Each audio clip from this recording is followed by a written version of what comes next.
In the black dating market, gone are the days where we could just shame men or shame black men into saying, yo, mama black, and there's an expectation that they had to or should marry a black woman.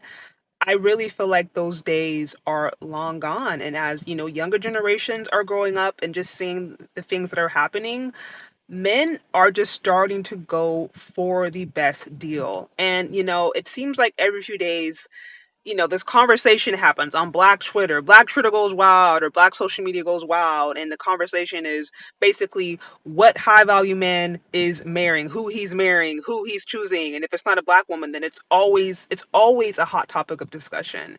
And there's this complaint more and more. It's like black men don't want to marry black women. Black men just want to date and marry out. They don't like us. They don't love us. They hate us. Just the same old rhetoric.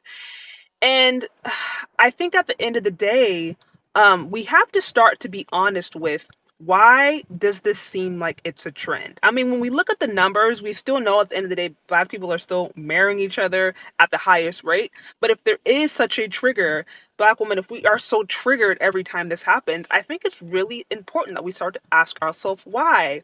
Because in most scenarios, in most cases, men generally do prefer to date and marry their own within their own ethnicity. So if it seems like when men get to a certain point, they get to a certain tax bracket, they do well financially, they have a really good career, if it seems like they're marrying out, why?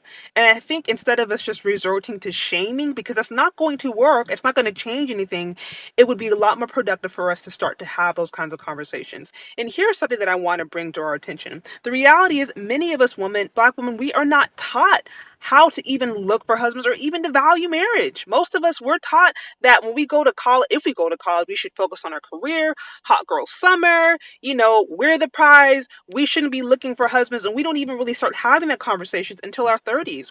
But the issue with that is there's a lot of other cultures out there who they do go to college and they're scoping out men and they're scoping out husbands and they're looking for those guys who have potential. So while we're doing hot girl summer and doing all that kind of different stuff, there's other cultures of women who are looking at men, even in our community, who seem to have potential. And so if we're not honest with the fact that, first of all, many of us haven't even been taught how to be wives, we haven't been raised how to be wives, and that's causing an issue. If we're not honest about that, we're going to continue to complain and nothing's going to change because at the end of the day, these men are going to go for the best option. So, how about we start talking about okay, how do we put ourselves in better positions, whether to compete or to actually get the men that we want? Because, like I said, shaming just is not going to work anymore.